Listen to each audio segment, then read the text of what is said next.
السلام علیکم ورحمۃ اللہ وبرکاتہ مغفرت ہو۔ اے میرے مسلمان بہنوں اور بھائیوں،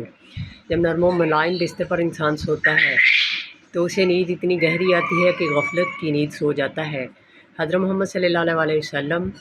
کے پاس جو چارپائی تھی وہ کھجور کی رسیوں سے بنی ہوئی تھی اور اس پر ایک سیاہ چادر بچھی ہوا کرتی تھی اور آپ صلی اللہ علیہ وسلم اس پر آرام فرمایا کرتے تھے۔ ایک بار حضرت ابوبکر اور عمر رضی اللہ تعالیٰ عنہم اجمعین آئے تو سرکار مدینہ صلی اللہ علیہ وسلم اپنی چارپائی پر سوئے ہوئے تھے۔ جب وہ آئے دونوں تو تب آپ صلی اللہ علیہ وسلم بیدار ہوئے اور آپ کے جسم مبارک پر رسیوں کے نشانات پڑے ہوئے تھے۔ تو حضرت ابوبکر اور حضرت عمر رضی اللہ تعالیٰ عنہم اجمعین نے جب یہ دیکھا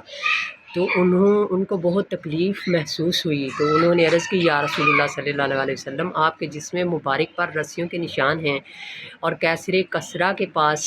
نرم و ملائم اور قیمتی بستر ہیں جس پر وہ آرام کرتے ہیں،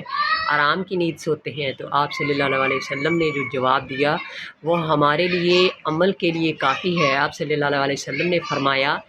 کہ اے میرے صحابہ رضی اللہ تعالیٰ عنہم اجمعین، تم ایسے مت کہا کرو، میری اس بات کو تکلیف دے نہ کہو،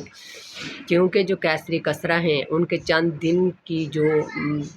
آسائشیں ہیں، جو راحتیں ہیں، وہ ختم ہو جائیں گی اور ان کا ٹھکانہ جہنم ہوگا، اور میرے لیے یہ جو تکلیف دہ زندگی کہہ رہے ہو یہ ہمیشہ کے لیے ابدی راحت اور جنت بنے گی انشاءاللہ۔ اور ہمیں بھی اللہ رب العزت کے نبی صلی اللہ علیہ وسلم کی زندگی سے یہ سبق حاصل ہوتا ہے کہ غفلت کی نیند مت سویا جائے، بلکہ عملی زندگی کے لیے، آخرت کے لیے، ابدی راحت اور جنت کے لیے اپنے بچھونے جو ہیں وہ ان کو نرم اور ملائم مت کریں، بلکہ آپ صلی اللہ علیہ وسلم کی سنت پر عمل کریں۔ آمین۔